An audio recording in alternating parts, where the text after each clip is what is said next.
Hey guys, tonight on Slumber Expeditions, we embark on a profound journey into a world of immense scale and silent power, a time when the very heartbeat of our planet slowed to a glacial pace. We will venture into the depths of the last great ice age, an epoch that sculpted our modern landscapes and challenged life with its magnificent, unforgiving beauty. This is not merely a story of cold and ice, but a sweeping saga of planetary transformation, of incredible creatures that have since vanished into the mists of deep time, and of the resilient ancestors who learned to not just survive, but to create and dream within this frozen world. Our exploration will trace the immense celestial rhythms that plunge the Earth into this prolonged winter, visualizing the slow, inexorable advance of ice sheets miles thick. We will wander the vast, wind-swept Mammoth steppes, a lost ecosystem teeming with megafauna, and descend into the silent, blue-tinted cathedrals of ice that covered continents. We will then follow the fragile yet determined footsteps of early humans, whose burgeoning consciousness left its first indelible marks on cave walls, signaling a new chapter in the story of life on Earth. This is a chronicle of change, of adaptation, and of the profound forces that shaped the world we inhabit today. So, before you settle in, if you're finding comfort in these deep-time narratives, please consider liking this video and subscribing to the channel. But only if you genuinely like what we do here. We would also love to hear from you in the comments below. Tell us where you're listening from and what time it is there. It's always fascinating to connect with a global community of curious minds who share this fascination with our planet's ancient past. Now, dim the lights, maybe turn on a fan for that soft background hum, and let's ease into tonight's journey together. Let the slow, patient rhythm of the ancient ice guide you into a state of deep relaxation and wonder. You are a single molecule of water, part of the vast, ancient reservoir of the world ocean. For eons, you have cycled through clouds, rain, and rivers, but now you are drawn into a new, slower dance. You evaporate from a cooler, salter sea and are carried by altered wind currents toward the high latitudes. Here, you fall as snow, a dry, crystalline dust that settles on a landscape already blanched white. You are not alone. You are one of countless trillions, layering upon layers, season upon season, millennium upon millennium. The pressure of the accumulating mass above you is immense, squeezing out the air, fusing you into a granular firn, and finally, over centuries, into the dense, polycrystalline heart of glacial ice. You are now part of the Laurentide ice sheet, a continent of ice over 2 miles thick. Your world is one of immense weight, profound silence, and slow, plastic flow. You will be locked here for over 100,000 years, a frozen archive of the ancient atmosphere, a single note in the planet's long, slow psalm of ice and interglacial. This is the pulse of the Pleistocene, a rhythm dictated by the grand, celestial mechanics of our solar system. This majestic cycle of glacial and interglacial periods is not a random climatic fluctuation but a precise, predictable phenomenon driven by the gravitational interplay of our planet's orbital dynamics, a theory masterfully elucidated by the Serbian geophysicist Milutin Milenkovic. These cycles are not about changes in the sun's output, but rather subtle variations in Earth's journey around it, which redistributes solar energy across the globe's surface, with profound consequences. The first and longest of these cycles is eccentricity, a 100,000-year rhythm where Earth's orbit stretches from a near-perfect circle to a slight ellipse and back again. This alteration changes the planet's average distance from the Sun, but more importantly, it modulates the intensity of the seasons. The second cycle is obliquity, the wobble of Earth's axial tilt, which cycles every 41,000 years between 22.1 and 24.5 degrees. A greater tilt amplifies the contrast between summer and winter.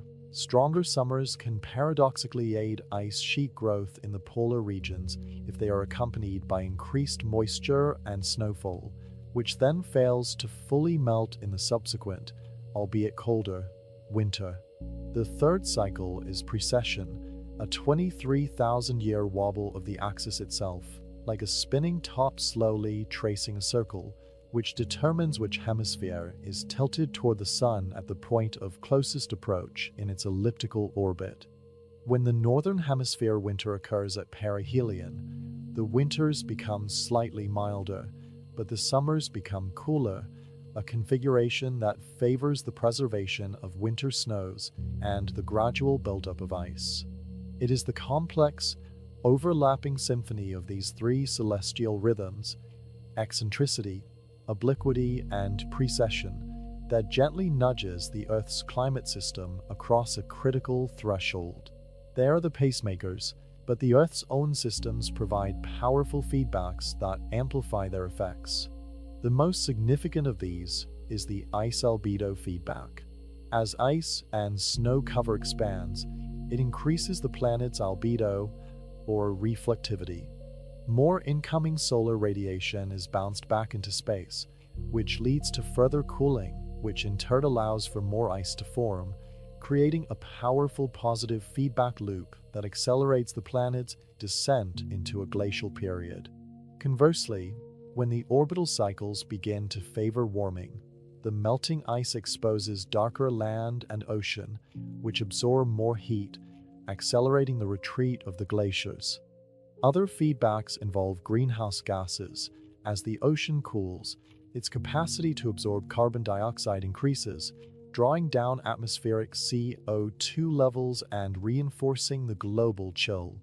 These intricate interactions between astronomical forcing and terrestrial response are what transform the gentle nudges of the Milankovitch cycles into the dramatic climatic swings that characterize the Ice Age, painting the high latitudes white with ice on a scale that is almost impossible to comprehend. During the climax of the last Ice Age, a period known as the last glacial maximum around 26,000 to 19,000 years ago, the face of our planet was rendered almost unrecognizable. The ice was not confined to the poles. It formed colossal, domed sheets that smothered entire continents. The Laurentide ice sheet, the largest of them all, buried all of Canada and reached as far south as the present-day locations of New York City, Chicago, and St. Louis, its southern margin a towering, dirty cliff of ice. To its west, the Cordilleran ice sheet encased the mountains of Alaska and western Canada. Across the Atlantic, the Fennoscandian ice sheet covered Scandinavia, Finland, and much of northern Europe, including all of Ireland and most of Great Britain.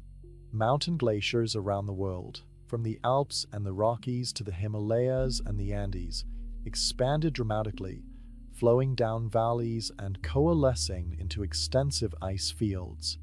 The global climate was not only colder but also significantly drier.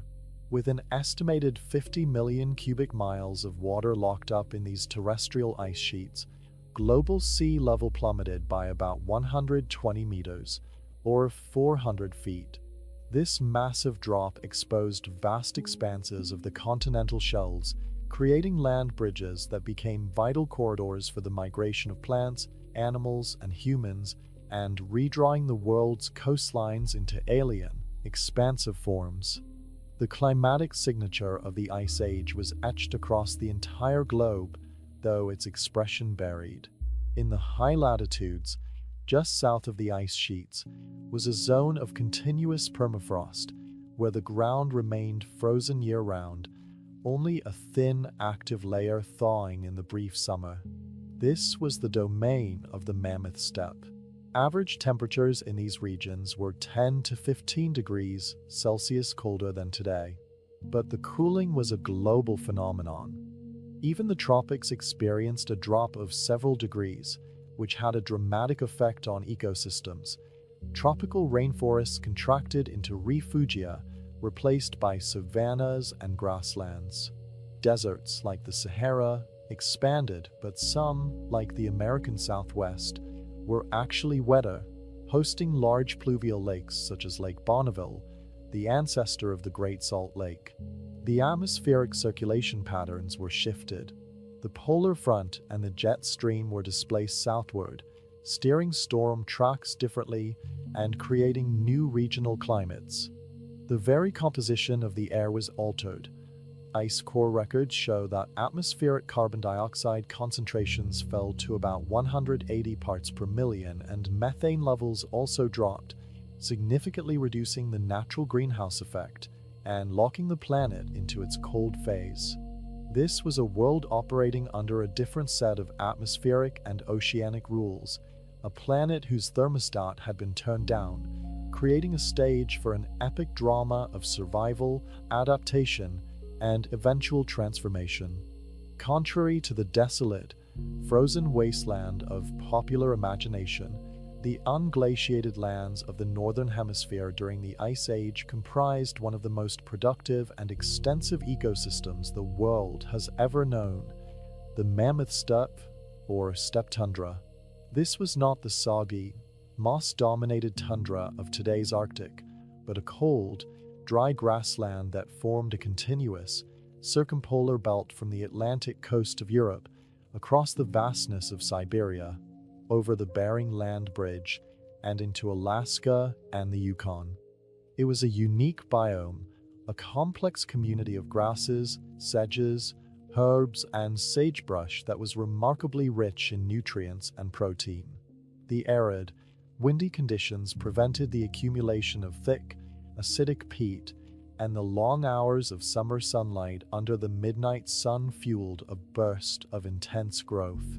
This was the engine that powered an astonishing array of large herbivores, a megafaunal community of a scale and diversity that has no modern parallel, a Serengeti of the snow. The woolly mammoth, Mammothus primigenius, was the undisputed monarch of this cold grassland. A creature perfectly sculpted by evolution for its environment, it stood about 3 meters tall at the shoulder, smaller than its earlier relatives, but supremely adapted. Its most famous feature was its coat, a long, shaggy outer layer of guard hairs, often over a meter in length, protected a dense, woolly undercoat that provided insulation far superior to that of any modern animal. Its small ears and short tail were crucial adaptations to minimize heat loss in the bitter wind. A prominent fatty hump on its back and shoulders served as a critical energy reserve for the long, lean winters. Its magnificent, spiraled tusks, which could grow to 4 meters, were not just for show. They were multi-purpose tools used for stripping bark from trees, digging through snow to reach buried vegetation, fighting for dominance, and perhaps even for moving snow and ice. They were highly social, intelligent creatures, living in matriarchal herds that roamed the steppe, their deep, rumbling communications vibrating through the frozen ground, a low-frequency network binding the herd together across the vast, open landscapes. The mammoth shared its world with a spectacular cast of other herbivorous giants, each a masterpiece of adaptation. The woolly rhinoceros, Coelodonta antiquitatus, was a massive, prehistoric tank clad in thick fur, with a long, flattened horn on its snout that it likely used as a snowplow to sweep aside drifts and access the life-sustaining grasses beneath. Immense herds of steppe bison, larger and more formidable than their modern descendants, with horns spanning nearly 2 meters, migrated across the plains. The giant Irish elk, Megaloceros giganteus, was in fact a gigantic deer whose range spanned from Ireland to Siberia, its spectacular palmate antlers spanning over 3.5 meters, representing one of the most extreme examples of sexual selection in the animal kingdom. In the more wooded fringes of North America, the American mastodon, Mammoth americanum, browsed on conifer twigs and branches, its lower, longer skull and different tooth structure distinguishing it from the grass-eating mammoth. This incredible biomass of large herbivores supported a correspondingly impressive guild of apex predators, creatures that have become icons of prehistoric power and ferocity. The top predators of the mammoth steppe were as specialized and formidable as their prey. The scimitar cat, Homotherium, with its shorter, serrated, and knife-like upper canines, was built for endurance, with long limbs suggesting it may have been a social hunter that chased its prey to exhaustion across the open plains. The American lion, Panthera atrox, was larger than any modern lion and one of the most powerful carnivores of the era. In Europe and Asia, the cave lion, Panthera spilea, a distinct species, ruled the landscape. But the most iconic of all was Smilodon, the saber-toothed cat, particularly Smilodon fatalis of North America. Smilodon was not a swift runner. It was a robust, muscular ambush predator, built to wrestle large prey to the ground. Its legendary 7-inch canines were precision killing instruments, designed to deliver a deep, devastating bite to the throat of a mammoth calf or a bison, severing major blood vessels. The very existence of such specialized megapredators is a powerful testament to the incredible richness and stability of the mammoth steppe ecosystem. It was a world so abundant in large herbivores that it could support multiple species of hypercarnivores that preyed almost exclusively upon them. This mammoth steppe ecosystem was not a monolith. It had its own regional variations and gradients. In more sheltered river valleys and in southern regions of Europe, it blended into a mammoth steppe forest, a mosaic environment with pockets of cold-adapted trees like dwarf birch, willow, larch, and spruce. This provided a different set of niches for animals like the giant deer and the more woodland-adapted mastodon. The sheer geographic scale and connectivity of this biome was one of its defining characteristics. The Bering Land Bridge, during the glacial maxima, was not a barren, icy wasteland but the eastern extension of this very grassland, a wide, dry, and productive plain known as Beringia. This land bridge, hundreds of miles wide, acted as a filter and a highway for the exchange of species between the Palearctic and Nearctic realms for millions of years. This is why the frozen mummies and bones found in the permafrost of Alaska and Siberia belong to the same suite of animals.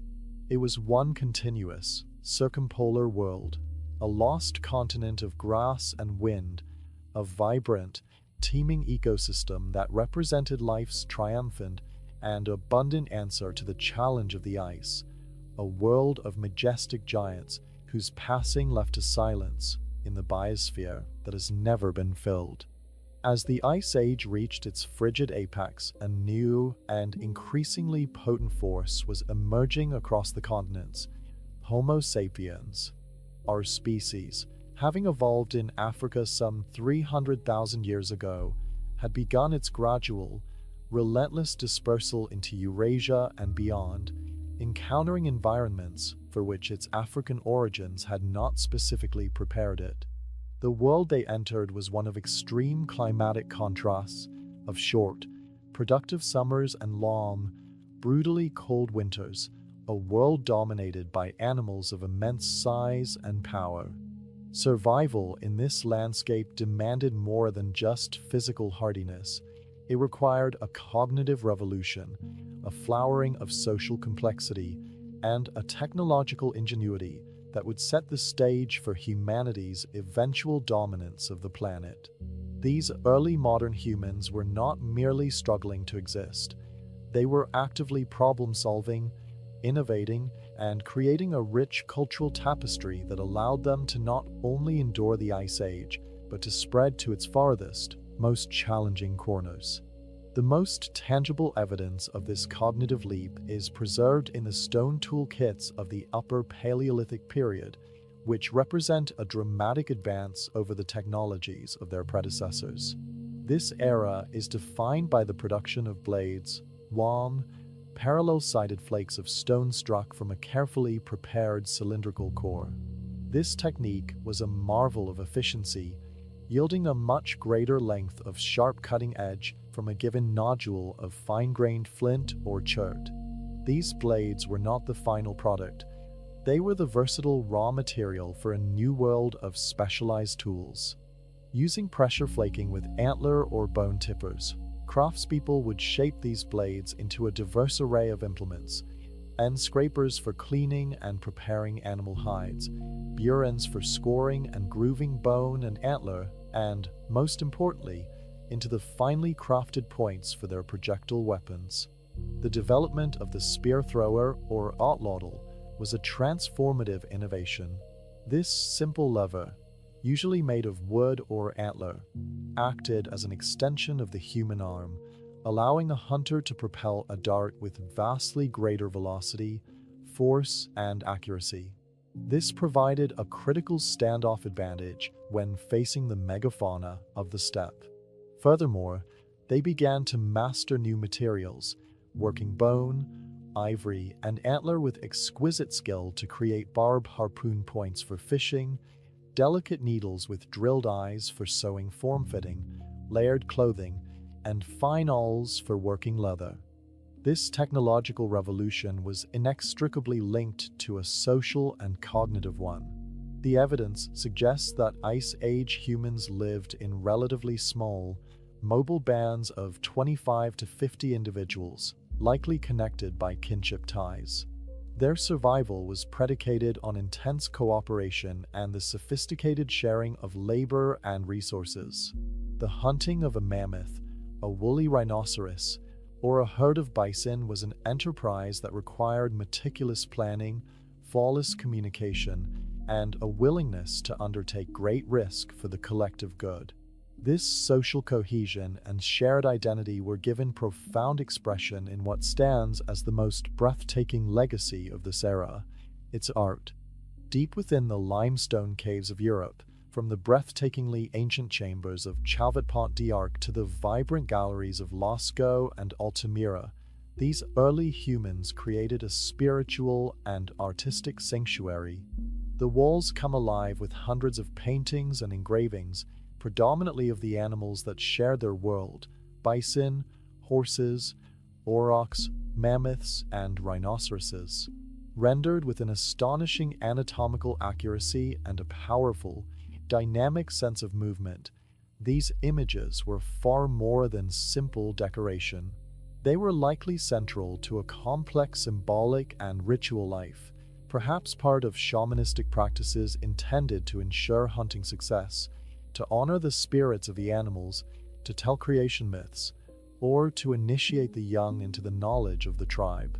This explosion of symbolic representation marks the undeniable dawn of the modern human mind, with its capacity for abstraction, narrative, and a deep, spiritual connection to the world. The fluctuating climate and geography of the Ice Age acted as both a barrier and a gateway for human migration.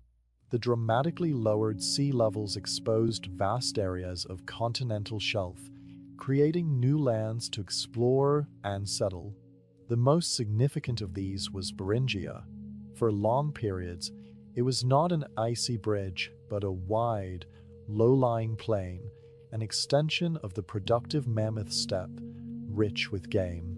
It was across this now-vanished continent that small bands of people from Siberia first ventured into the Americas, likely in multiple waves beginning around 20,000 to 16,000 years ago. As the ice sheets began their final retreat, they opened up ice-free corridors along the Pacific coast and, later, between the Cordilleran and Laurentide ice sheets, allowing these pioneering populations to spread southward with astonishing speed, reaching the southern tip of South America within a few thousand years.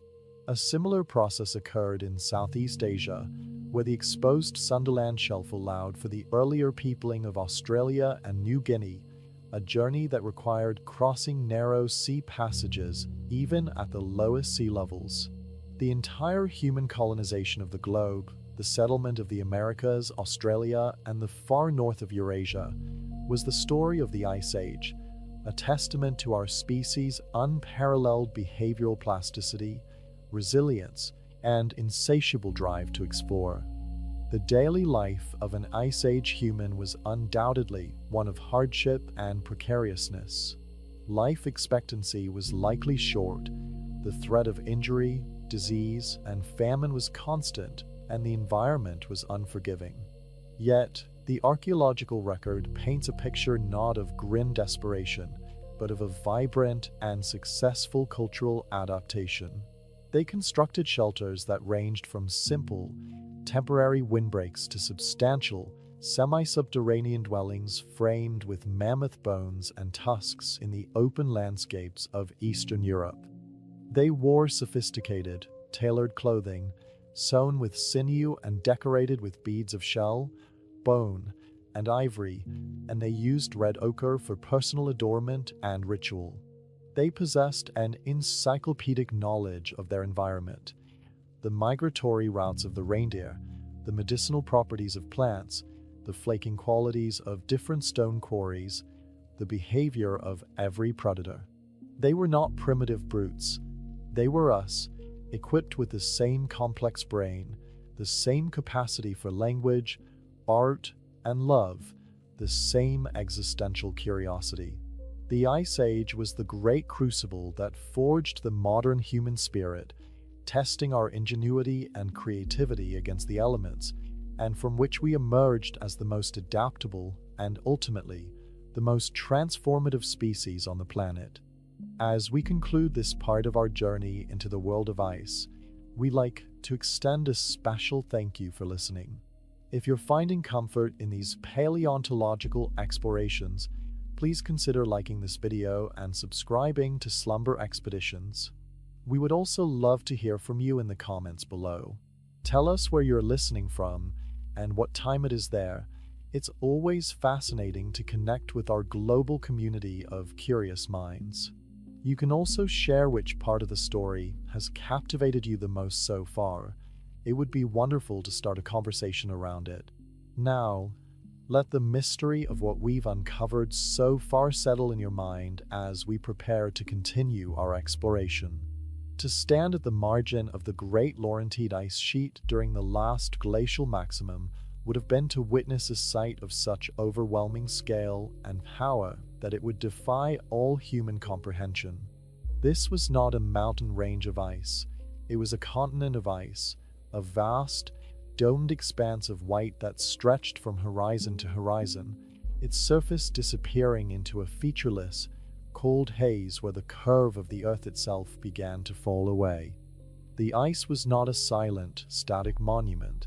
It was a slow-moving river of unimaginable proportions, a viscous fluid of immense mass, flowing imperceptibly under its own colossal weight, a force of nature operating on a geological timescale where a century was but a fleeting moment.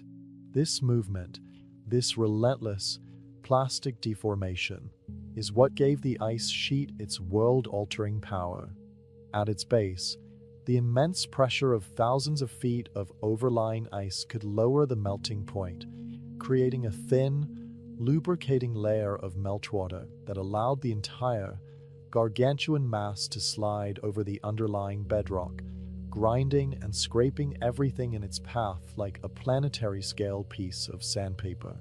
Embedded within its bottom layers was a coarse, abrasive slurry of rock and debris, the tools with which it would sculpt the land, from fine rock flour to house-sized boulders. The sound would not have been a loud crash, but a deep, subterranean rumble, a constant, low-frequency vibration felt through the ground more than heard with the ears, the sound of a continent being remade, a bass note in the symphony of the Pleistocene. The mechanisms of glacial erosion are processes of almost unimaginable force, operating with the patient, relentless persistence of geological time. The first, and perhaps most visually dramatic, is plucking. As the glacier flows over uneven bedrock, particularly on the lee side of a rock obstacle, Meltwater seeps into pre-existing cracks and fractures. This water refreezes, expanding by nearly 10% in volume and prying loose large blocks of rock through the powerful force of frost wedging. These liberated blocks, some as large as small buildings, then become frozen into the ice at its base, providing it with a fresh set of coarse cutting tools. The second primary mechanism is abrasion. The glacier, now armed with this embedded arsenal of boulders, gravel, and sand, acts like a colossal sheet of sandpaper, grinding the underlying bedrock into a fine, silted powder known as rock flour.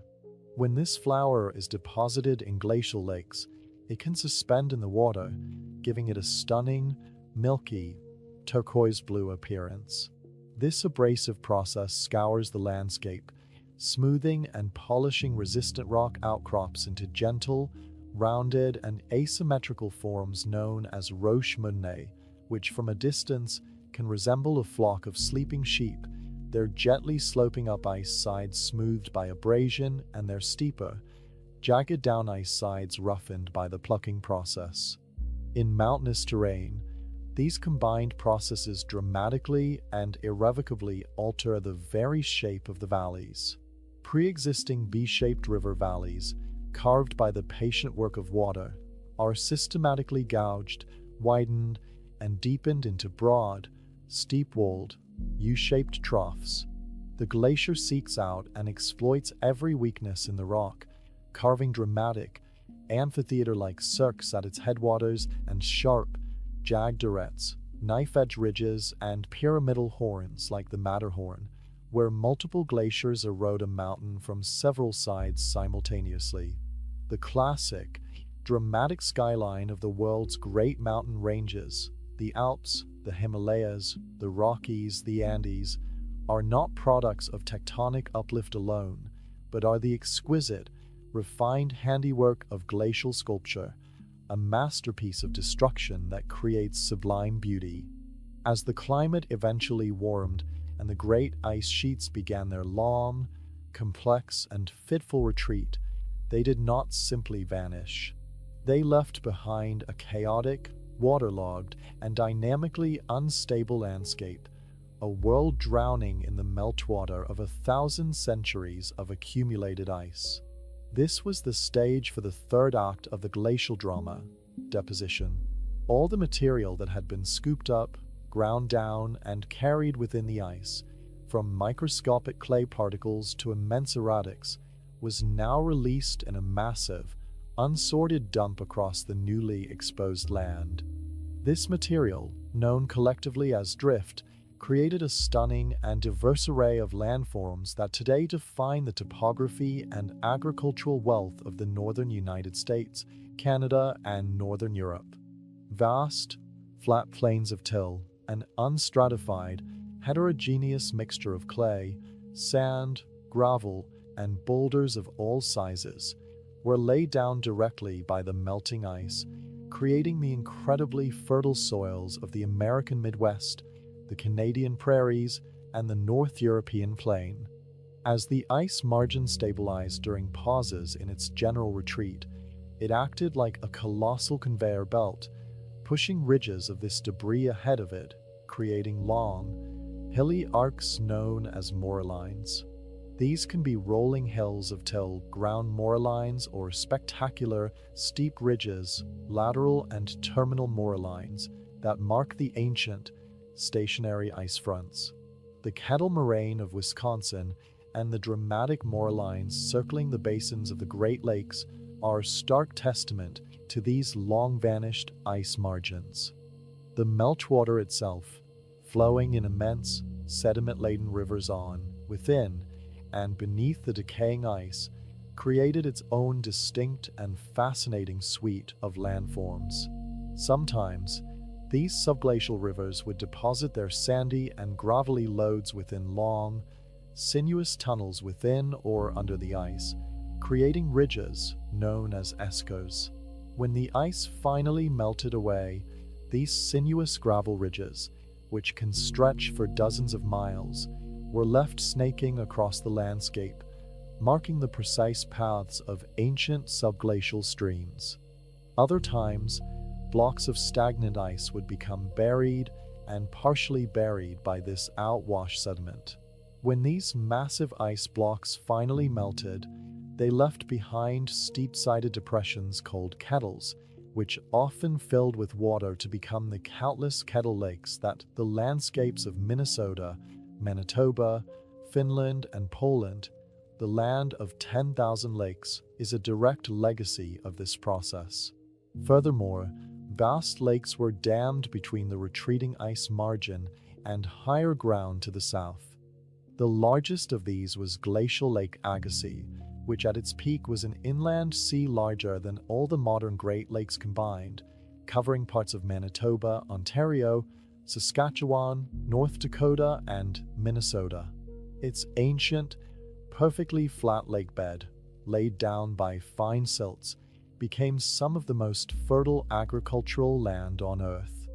The most dramatic and violent events of the deglaciation were the catastrophic outburst floods that occurred when these ice-dammed lakes found a sudden, catastrophic release.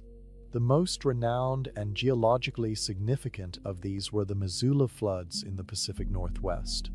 Here, a lobe of the Cordilleran ice sheet had acted as a perfect natural dam, blocking the Clark Fork River and creating Glacial Lake Missoula, a deep, vast lake held back by the ice in the mountains of western Montana. This lake contained an estimated 2,100 cubic kilometers of water, half the volume of modern Lake Michigan.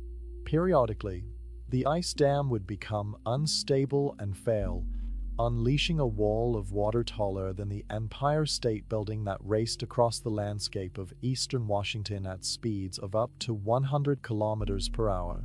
The force of this deluge was beyond comprehension. It stripped away hundreds of feet of soil and bedrock, scoured out enormous potholes, and carved the channeled scablands, a barren, channeled landscape of coulees, dry waterfalls, and immense ripple marks 30 feet high. The floodwaters, laden with icebergs and debris, surged into the Columbia River Gorge and out onto the continental shelf, depositing sediment across the ocean floor in massive pulses. Geologists now believe this cycle of filling and catastrophic draining happened dozens, perhaps even hundreds, of times over a period of several thousand years, repeated geological violence that reshaped an entire region in a series of geological instants, a stark reminder that the end of the Ice Age was not a gentle thaw, but a period of immense and episodic planetary change. The legacy of this icy world is not locked in the past.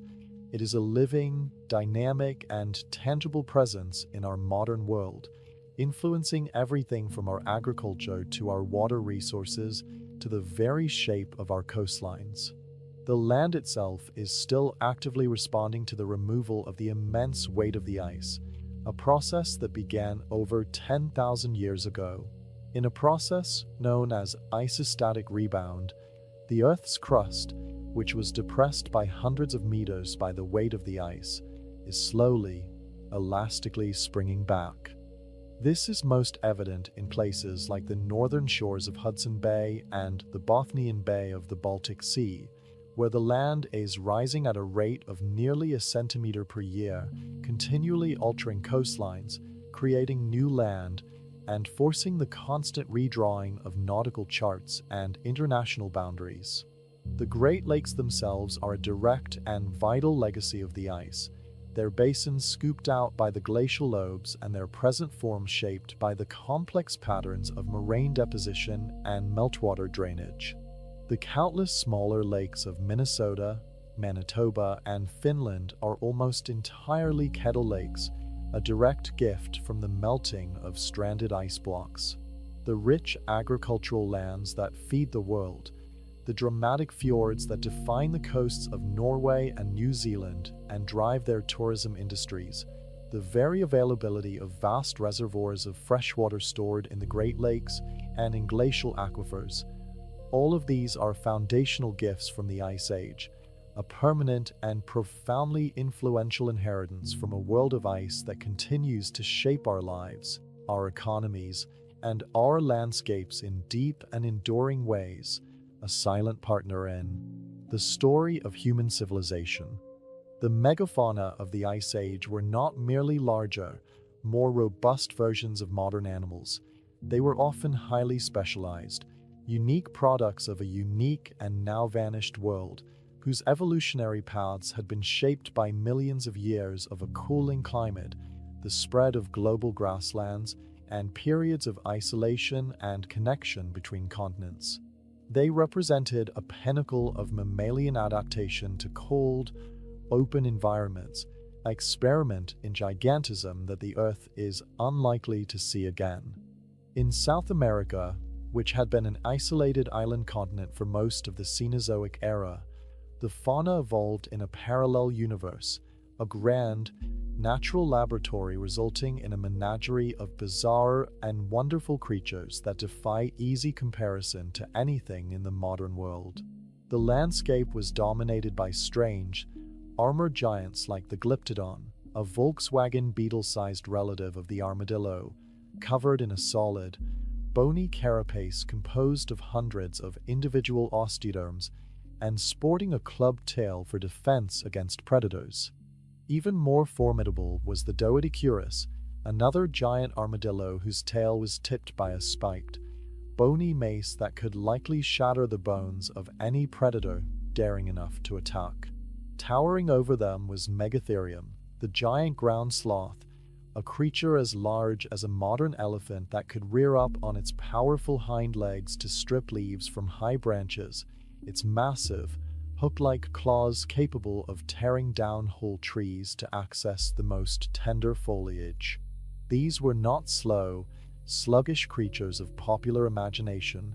Analysis of their bone structure suggests some, like Megatherium, were capable of surprising speed and power.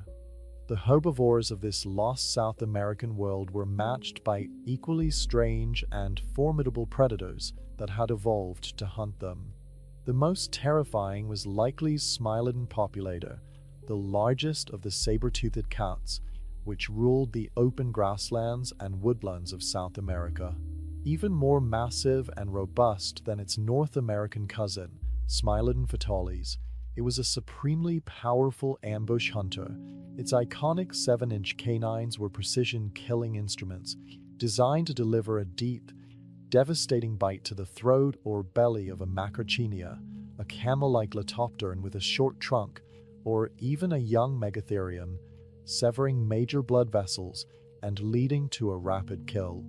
Another fearsome predator was Thylacosmolus, a marsupial that convergently evolved saber teeth, a stark example of how similar ecological pressures can produce remarkably similar forms in completely separate lineages. Australia, another land of long-term isolation, hosted its own unique cast of marsupial and reptilian giants in a world that was generally drier and more arid than today. Here, the largest herbivore was Diprotodon, a wombat the size of a rhinoceros, with a massive, blunt head and a heavy build. Browsing alongside it was the giant short-faced kangaroo, Procoptodon, which stood over 2 meters tall and had a single, weight-bearing toe on each foot, suggesting it may have walked more than hopped. The forests were home to Megalania, a monitor lizard reaching 7 meters in length, the largest terrestrial lizard ever to have lived, a Komodo dragon writ large, likely an ambush predator and scavenger that would have been a threat to all but the very largest marsupial giants. The interconnected continents of the Northern Hemisphere, linked for periods by the Bering Land Bridge, hosted a more familiar, yet still spectacularly formidable, array of giants that have become icons of the Ice Age. Beyond the well-known woolly mammoth and woolly rhinoceros, the steppes were home to a diversity of large herbivores that formed complex ecological communities. The camelops, a large, true camel, was a common sight in North America until its sudden disappearance, its long limbs adapted for covering long distances across the open plains. The shrublands and woodlands at the edges of the continent supported this Shasta ground sloth, Nothrotheriops, a smaller, shaggy relative of the South American giants, whose remarkably preserved dung in the dry caves of the American Southwest has given scientists an intimate look at its diet of desert plants, including the leaves of the Mormon tea shrub. The predators here were no less impressive and diverse. The dire wolf, Oenocean dirus, heavier and with a more powerful bite force than the modern gray wolf, is thought to have hunted in powerful packs, potentially preying on young, old, or infirm megafauna. This short-faced bear, Arctodus simus, was a colossal omnivore, a long-legged, fast-running giant that may have been less a dedicated predator and more an intimidating scavenger and opportunist, its size and speed allowing it to drive other predators like saber-tooths and dire wolves from their kills. This was a world where nearly every ecological niche, from megabrowser to megagrazer to hypercarnivore, was filled by a creature of immense size and specialization, a world of giants whose very existence seems to push the boundaries of biological possibility, and whose loss has left a permanent void in the tapestry of life. The world these magnificent creatures inhabited was not a single, monolithic ecosystem, but a complex, dynamic mosaic of biomes that shifted and pulsed with the climatic rhythms of the Pleistocene. During glacial maxima, when conditions were coldest and driest, the Mammoth steppe was at its most extensive, a cold, arid grassland that supported the highest diversity and biomass of megafauna. This was their golden age.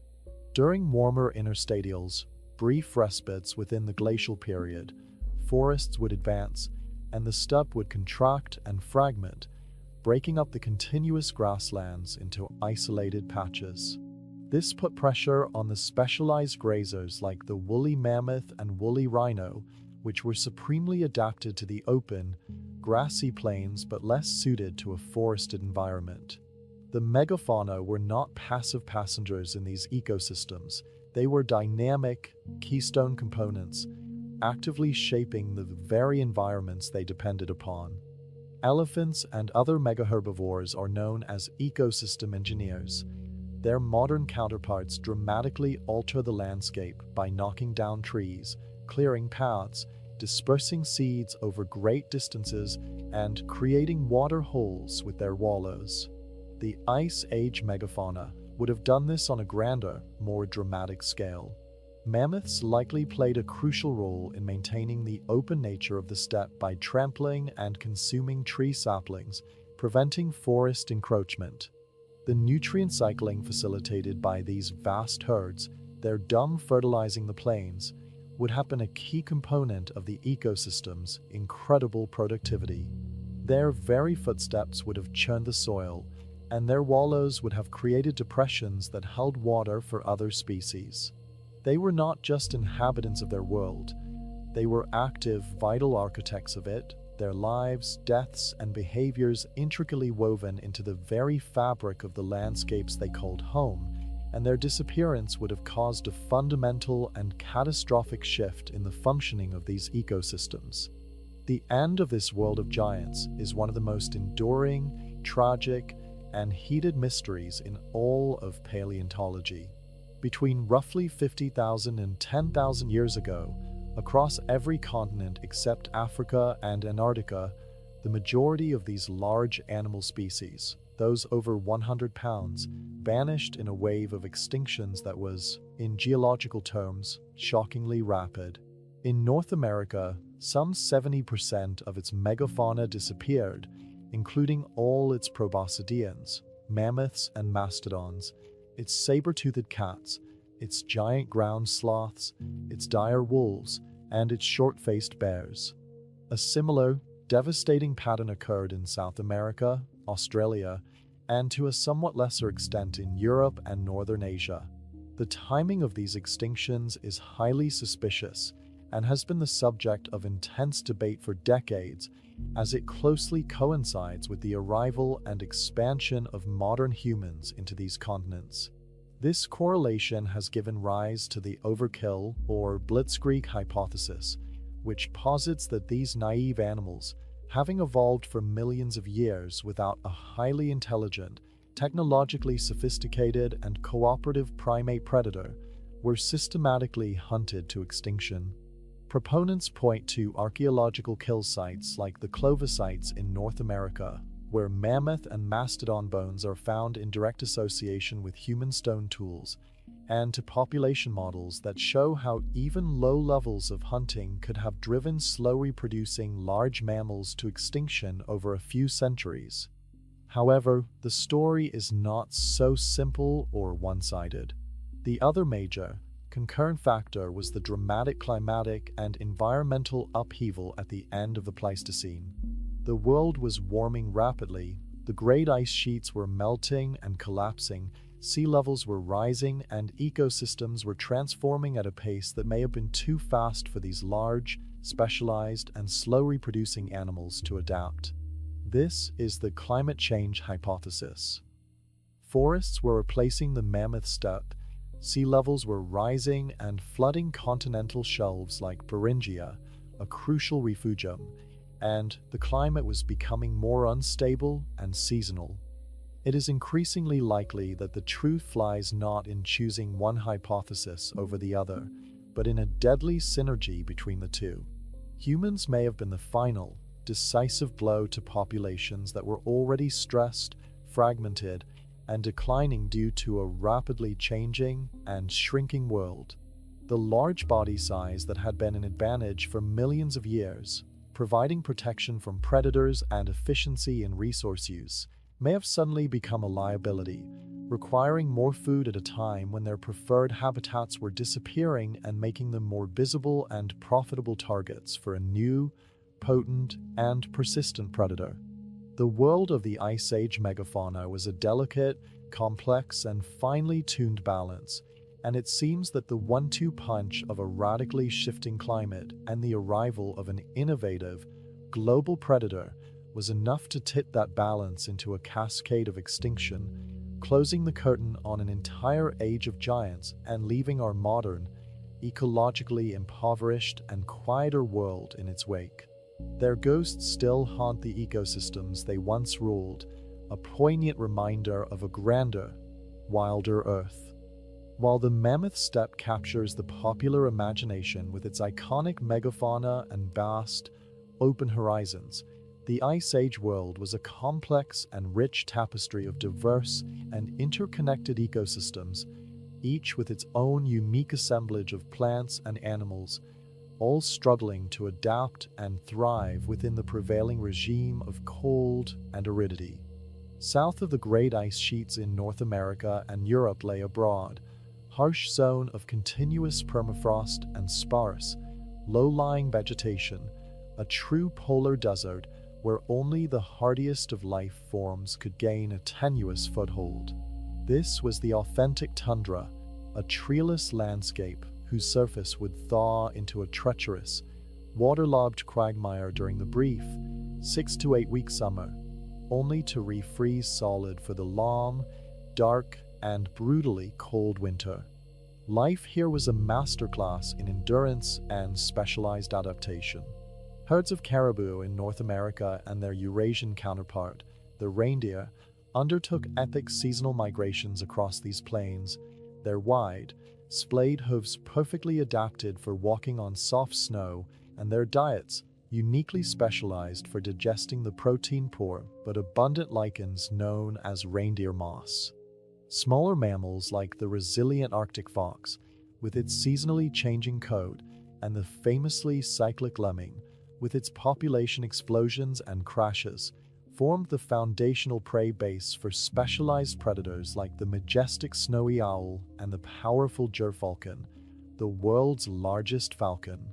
This was a stark, minimalist ecosystem, where survival was pared down to its most essential elements, a world of dramatic seasonal contrasts and a profound, underlying silence. Beyond this tundra belt, Where the conditions were slightly less severe and the growing season a little longer, the landscape gave way to a vast, cold-adapted forest that stretched in an almost unbroken belt across the entire northern hemisphere, the taiga or boreal forest. This was a dark, somber, and profoundly quiet world dominated by coniferous trees like spruce, pine, larch, and fir, species whose needle-like leaves minimized water loss and whose conical shapes allowed them to shed heavy snow loads. The forest floor was a thick, spongy carpet of mosses, lichens, and low-growing shrubs like blueberries and lingonberries, as the dense, evergreen canopy allowed little light to penetrate to the ground below. This ecosystem supported a different, more cryptic and solitary set of megafauna than the open steppe. The American mastodon, with its distinctive browsing teeth and lower, longer skull, was a dedicated denizen of these spruce woodlands and swampy areas, feeding on the twigs, branches, and bark of conifers. The giant moose, cervulses, with its enormous, palmate antlers, and the woodland muskox browsed in the forest openings and along river valleys. Predators like the stealthy lynx, perfectly camouflaged for the dappled forest light, and the ferocious, badger-like wolverine, a powerful scavenger and predator, stalked the shadows. The massive short-faced bear and the more common brown bear would have foraged through these forests for roots, berries, grubs, and carrion. The taiga was a world of silence, shadow, and immense scale, a stark contrast to the open, windswept, and animal-rich steppe, yet it was just as vital and widespread a component of the Ice Age biosphere, a kingdom of conifers and cold. The Ice Age was not, as is sometimes imagined, a period of unrelenting, stable cold. Within the long glacial periods, there were brief, warmer intervals known as interstadials, when temperatures would rise significantly for centuries or even a millennium or more before falling back into a deep freeze. During these interstadials, the ecosystem boundaries would shift dramatically and rapidly. The Mammoth steppe would contract as forests advanced northward, reclaiming land from the tundra and fragmenting the great grasslands. Deciduous trees like birch, willow, and aspen would appear in the sheltered river valleys that dissected the steppe, creating a more complex mosaic landscape.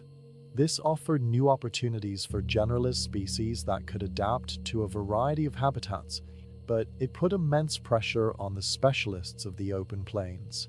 Species like the woolly rhinoceros and the saiga antelope were likely more tightly tied to the open, arid steppe environment, and their ranges would have become fragmented and reduced during these warmer, wetter phases, potentially isolating populations and reducing their genetic diversity. These rapid climatic oscillations, which are clearly recorded in the ice cores from Greenland and Antarctica, presented a constant and formidable challenge to all Ice Age life, forcing migrations, demanding behavioral and dietary adaptations, and likely causing local extinctions. The ability to track these shifting habitats, to be flexible and mobile, was a key to survival in the Pleistocene, and the fossil record shows that many species underwent significant range changes over just a few thousand years, a testament to the dynamic and unstable nature of their world.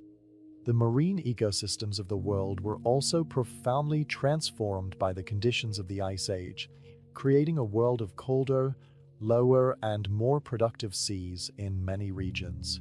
The lower sea levels, which dropped by approximately 120 meters, exposed vast coastal plains, effectively eliminating the extensive, shallow continental shelf habitats that are so crucial for marine life today, such as the North Sea, the Cinder Shelf, and the Bering Sea. This would have concentrated marine productivity into narrower zones along the new, steeper coastlines and in areas of upwelling. The colder global temperatures also had a dramatic effect on the distribution of marine life. Cold water species expanded their ranges, far toward the equator. Walruses and various seal species bred on beaches as far south as the coast of California and the Mediterranean. The polar front, the oceanic boundary between cold polar water and warmer temperate water, was shifted far to the south, influencing major ocean currents and upwelling patterns that drive the base of the marine food web. Some marine megafauna thrived in these cold, nutrient-rich waters. The oceans were home to now extinct species like the aquatic sloth Thalassochnus, which slowly adapted to a marine life, grazing on sea grasses off the coast of South America, and the giant, shark-toothed dolphin Liviaton melvillei, a macropredator that rivaled the great megalodon in size and ferocity, with teeth designed for preying on other large marine mammals. The lowered sea levels also connected and isolated land masses in new and crucial ways, most notably creating the Bering Land Bridge, but also joining the islands of the Indonesian archipelago into the single landmass of Sundaland and connecting Britain to mainland Europe across the dry bed of what is now the English Channel. The Ice Age was a truly global phenomenon, reshaping not just the continents and their life, but the very chemistry, temperature, and geography of the oceans that surround them, creating a world that was, in its own way, as dynamic, diverse, and interconnected as the one we know today, yet governed by a completely different, colder, and more extreme set of climatic rules and boundaries. As we conclude this part of our journey into the world of ice, we'd like to extend a special thank you for listening. If you're finding comfort in these paleontological explorations, please consider liking this video and subscribing to Slumber Expeditions. We would also love to hear from you in the comments below. Tell us where you're listening from and what time it is there. It's always fascinating to connect with our global community of curious minds. You can also share which part of the story has captivated you the most so far. It would be wonderful to start a conversation around it. Now, let the mystery of what we've uncovered so far settle in your mind as we prepare to continue our exploration. The end of the last glacial maximum did not arrive with a sudden, universal warmth like the flipping of a switch, but with a fitful, hesitant, and often contradictory transition, a climatic stutter that stretched over thousands of years, a turbulent prologue to our current warm epoch. Beginning tentatively around 19,000 years ago, the great orbital cycles, particularly the slow, 23,000-year precession of the equinoxes, began to deliver more intense summer sunlight to the northern hemisphere. This initial astronomical nudge was enough to start a slow, initial retreat of the ice margins in some sectors, but the planet's own powerful internal feedback mechanisms soon took over, amplifying the initial warming and accelerating the melting process in a dramatic and often unstable manner that would redefine the world. The most powerful and consequential of these feedbacks was the ice albedo feedback. As the ice sheets initially retreated, even slightly, they revealed darker surfaces of bare bedrock, newly exposed soil, and eventually, the dark, heat-absorbing surface of the ocean itself. These surfaces absorbed vastly more solar radiation than the reflective white ice, which in turn warmed the local and regional climate, leading to more rapid and extensive melting, which exposed even more dark ground, creating a powerful, self-reinforcing, and runaway cycle of warming. This was not a gentle, linear thaw. It was a chain reaction of melting, a climatic tipping point that, once crossed, would ultimately release a volume of water so immense it would drown entire continents and redefine the world's coastlines for millennia to come. The retreat of the continental ice sheets was not a smooth, orderly, or uniform process. The ice sheets were not simple, monolithic blocks of ice. They were dynamic, complex entities, and their decay was correspondingly complex, messy, and often punctuated by catastrophic events. They did not simply shrink back evenly from their southern margins like a receding tide. Instead, they often became stagnant and dead, their surfaces littered with debris, forming a protective layer of ablation till, and pockmarked by countless meltwater pools and streams. A key feature of this decay was the formation of proglacial lakes, vast, often immense bodies of freshwater dammed between the retreating, unstable ice front and the higher ground to the south. The most spectacular of these was Glacial Lake Agassiz, which at its peak covered an area of over 440,000 square kilometers in the center of the North American continent, larger than all the modern Great Lakes combined. Its shores were not static. They shifted constantly and dramatically as the ice dam retreated northward, its outlet channels occasionally finding new, lower paths that would suddenly and dramatically drop the lake's level by dozens of meters, leaving behind a series of perfectly flat, ancient lakebeds that would become some of the most fertile agricultural land on Earth, the rich soils of the Red River Valley. Similar, though smaller, lakes formed around the edges of all the major ice sheets. Lake Bonneville in Utah, ancestor to the Great Salt Lake, Lake Missoula in Montana, and vast lakes in the Baltic region of Europe, their former presence recorded in ancient beaches, wave-cut terraces, and deltas that now stand as silent, elevated monuments to their former expanse.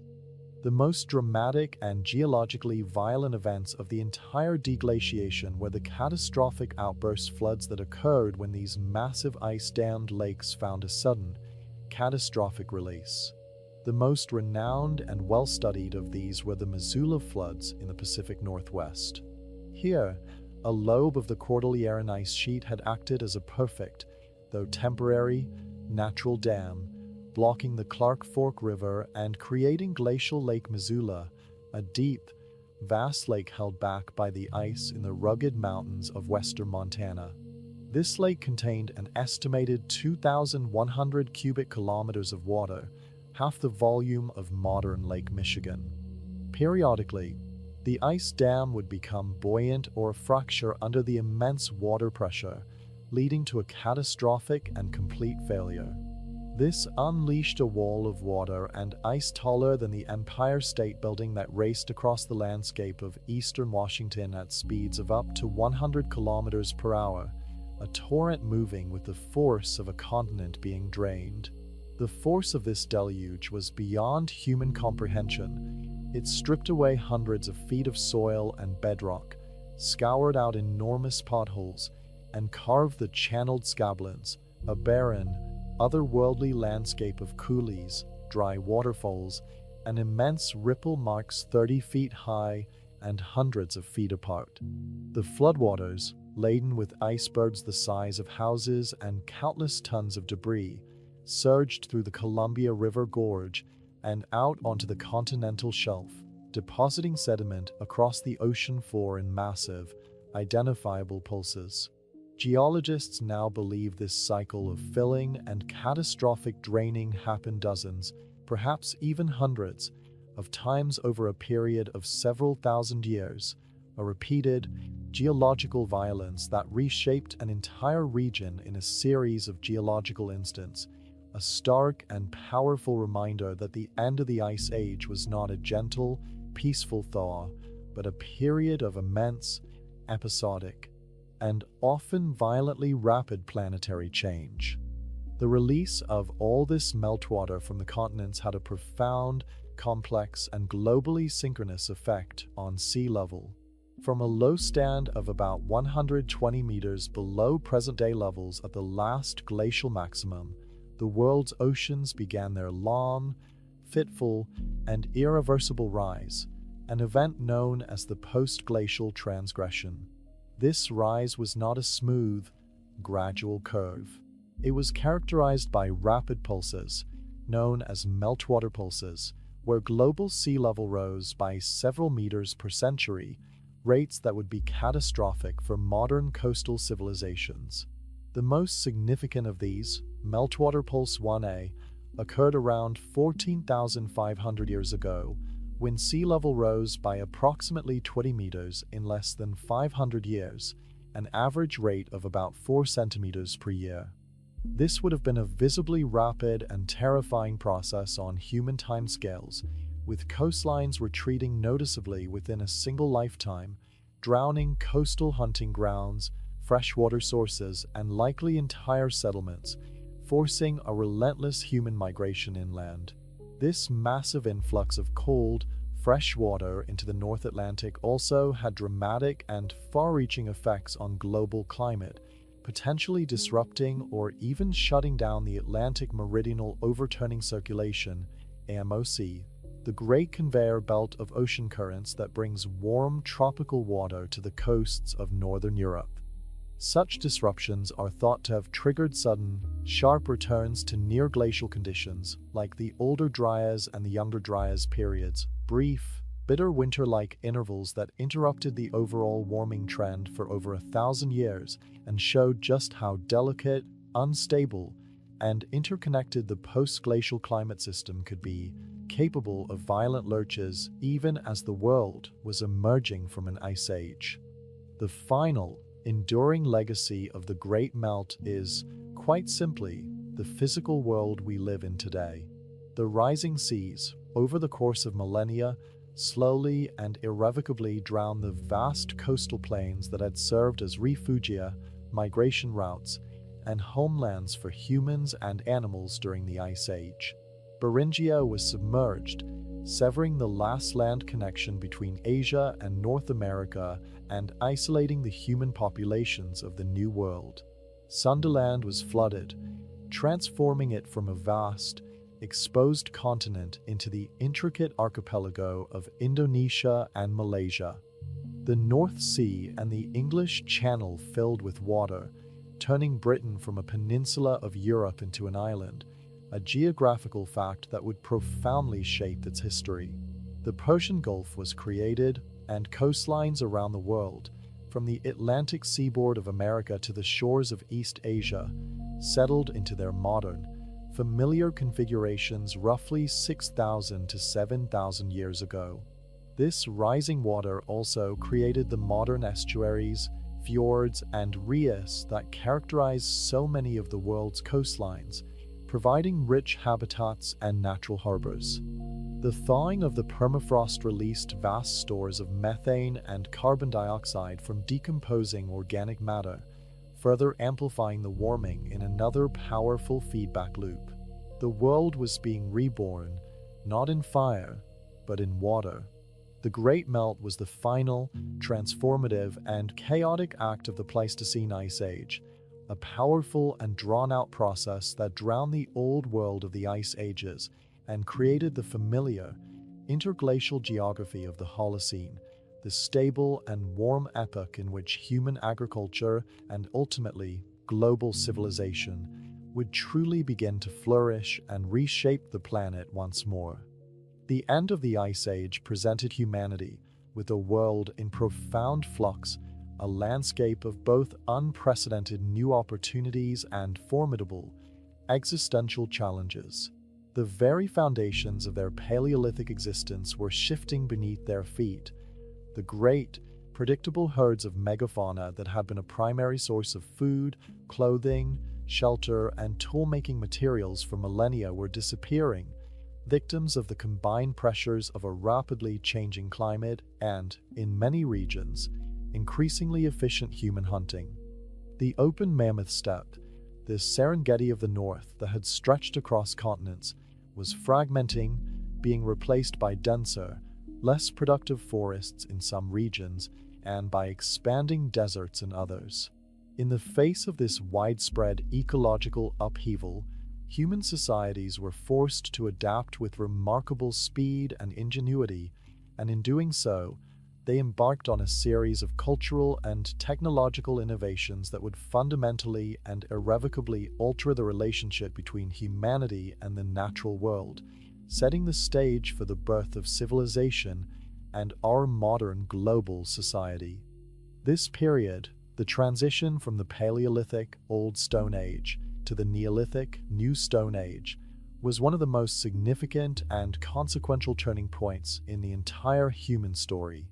The most profound and far-reaching of these adaptations was the gradual, global shift from a lifestyle based on hunting wild game and gathering wild plants to one based on the active production of food, agriculture, and animal domestication. This was not a sudden invention or a single discovery, but a slow, experimental, and multifaceted process that occurred independently in at least 7 different parts of the world around roughly the same time between 12,000 and 5,000 years ago, a global response to a changing planet. In the Fertile Crescent of the Middle East, as the climate became warmer and drier after the Younger Dryas cold snap, wild stands of wheat, barley, lentils, and chickpeas became concentrated in certain well-watered areas, making them easier and more rewarding to harvest. People began to selectively sow the seeds of the plants that were easiest to thresh, had the largest grains, and had heads that resisted shattering. A similar, parallel process occurred with animals. The wild and often aggressive ancestors of goats, sheep, pigs, and cattle were gradually managed, controlled, and then selectively bred for desirable traits like docility, milk production, and wool. This was the Neolithic Revolution. Its implications were nothing short of revolutionary. For the first time in history, humans could produce a reliable and storable surplus of food, which in turn allowed for larger, permanent, and more sedentary settlements. No longer were people required to be nomadic, following the seasonal migrations of game or the ripening of wild plants across vast territories. They could build permanent houses of mud brick or stone, store grain in pits and pottery for lean times, and accumulate material possessions beyond what they could carry. This new, sedentary lifestyle, in turn, catalyzed a cascade of further social and technological innovations that would define the next 10 millennia. With a stable and expanding food base, human populations began to grow at an unprecedented rate. Societies became larger and more complex, developing new, formalized forms of social organization to manage communal labor, store and redistribute resources, and govern the growing surplus itself. Specialized, non-subsistence roles emerged for the first time: potters to create durable vessels for storage and cooking, weavers to make textiles from flax and wool, skilled stoneworkers to craft more efficient sickles, grinding stones and axes, and eventually, a ruling class of priests, chieftains, and warriors to oversee the spiritual and temporal affairs of the community. The first permanent villages, such as Jericho in the Jordan Valley, with its impressive stone wall and tower, and Çatalhöyük in Turkey, a dense, honeycombed town with elaborate wall paintings, grew into large, densely populated towns with thousands of inhabitants. This was the dawn of a new social complexity, a decisive move away from small, relatively egalitarian bands toward larger, socially stratified and hierarchical societies. The human energy and ingenuity that had once been devoted almost entirely to the pursuit of game and the search for wild plant foods was now increasingly channeled into the construction of permanent homes, granaries, defensive walls, and eventually, the first temples and monumental architecture, like the mysterious and awe-inspiring stone circles of Göbekli Tepe in Turkey, which predates Stonehenge by a staggering 6,000 years and stands as a testament to the power of this new social organization. The changing climate and geography of the post-glacial world also dictated the final, great chapters of human global migration, filling in the last blank spaces on the map. As the ice sheets retreated, new, previously uninhabitable lands opened up for colonization. People moved northward into the freshly exposed and still rebounding landscapes of Scandinavia and the British Isles, and into the vast, emerging forests of northern North America, adapting their technologies and lifestyles to these new environments. The most significant migration of this era was the final peopling of the Americas. As the Cordilleran and Laurentide ice sheets finally separated, they opened two primary routes: an ice-free corridor along the eastern flank of the Rocky Mountains and a viable coastal route along the now submerged Pacific shoreline, which would have been rich in marine resources. It was through these corridors that the descendants of the first Beringians spread with astonishing rapidity throughout the North and South American continents, their archaeological signature, such as the distinctive Clovis Point technology, appearing from Alaska to Panama within a few centuries. These were highly adaptable and resourceful people, mastering a vast range of environments from the Arctic tundra to the Amazon rainforest, and their arrival, which reached the southern tip of Chile by at least 14,500 years ago, completed the human colonization of the globe's major landmasses, with the exception of the most remote oceanic islands, which would be settled much later.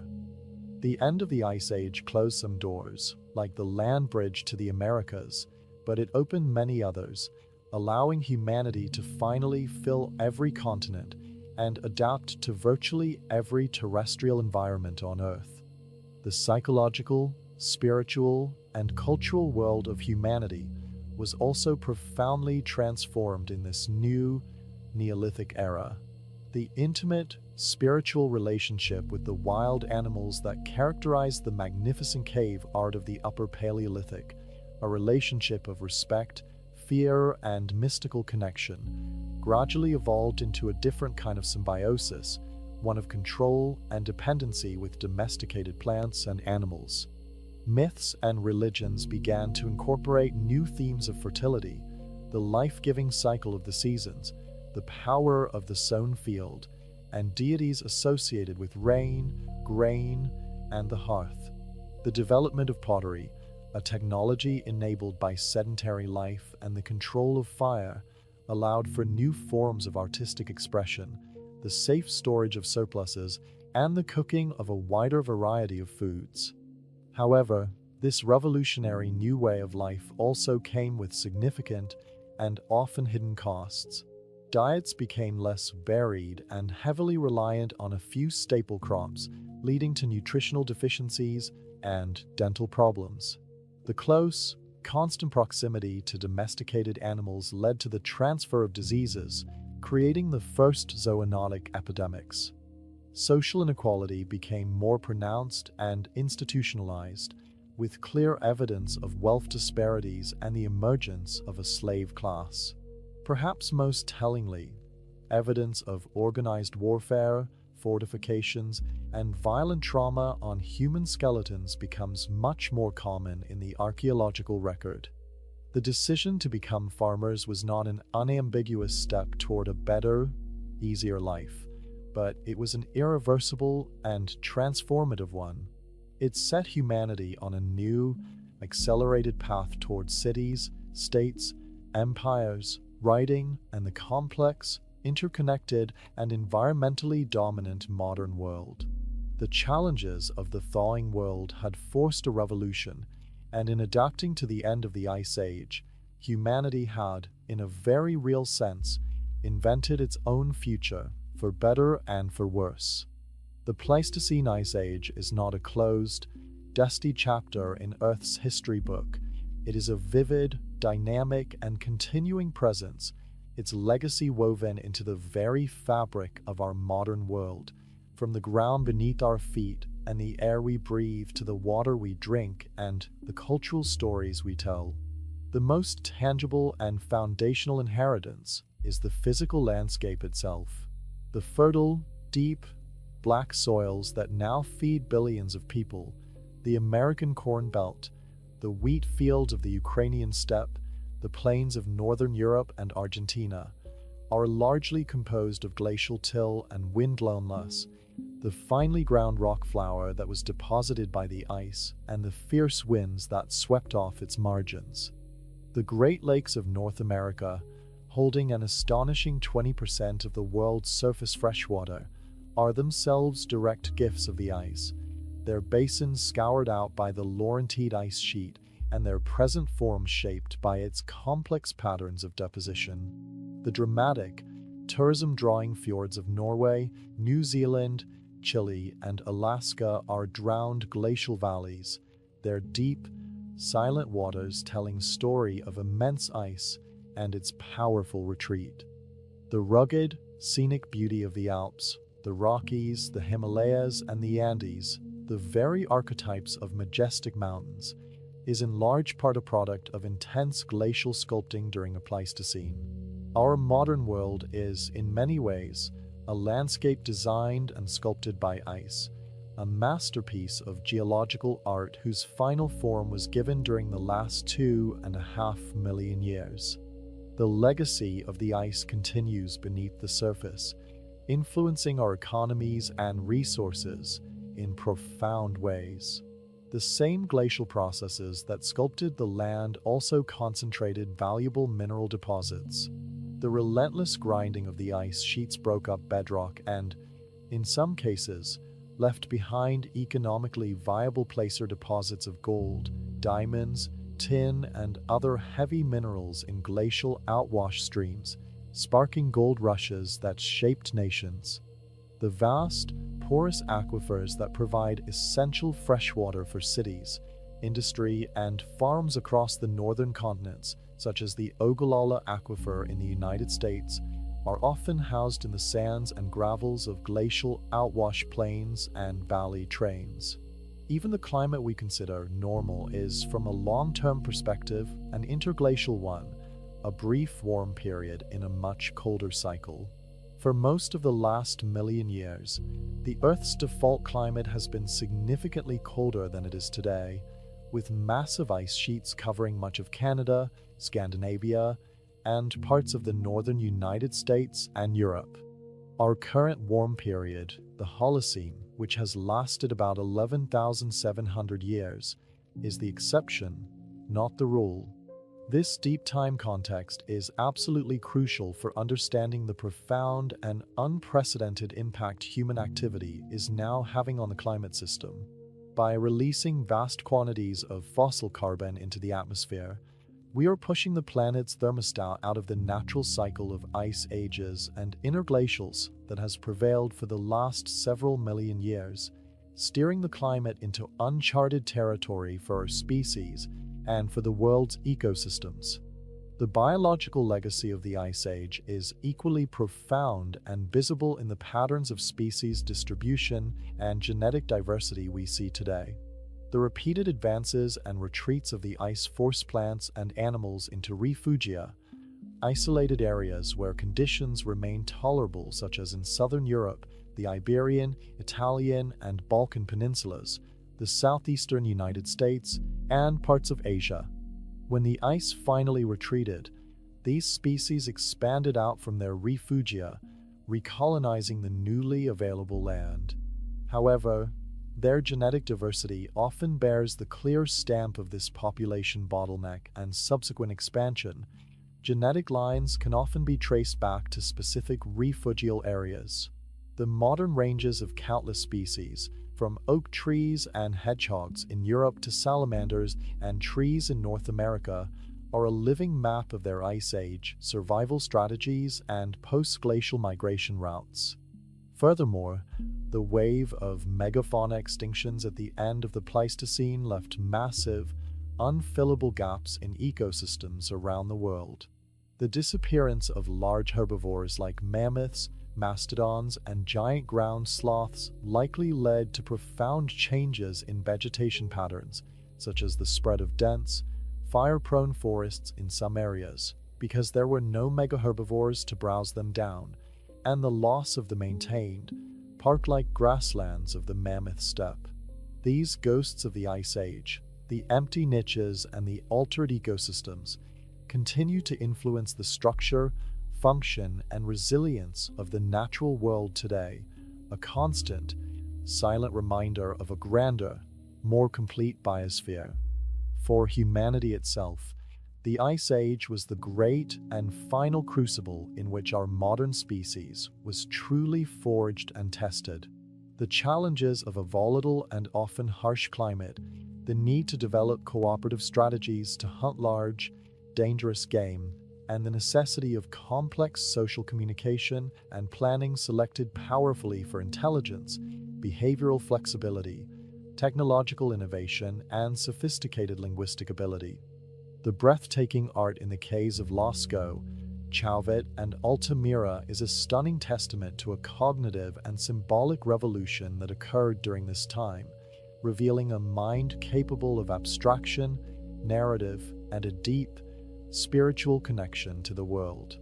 The great migrations across the exposed continental shelf of Beringia and the rapid dispersal throughout the Americas were journeys of unparalleled human endurance, adaptability, and courage, shaping the demographic history of the world and completing the human settlement of the globe. Our deep and enduring fascination with this period, with saber-toothed cats, woolly mammoths, and cave people, is not accidental. It is the time of our most direct origins as a global species, the backdrop for our most ancient myths and stories of a great cold and a great flood.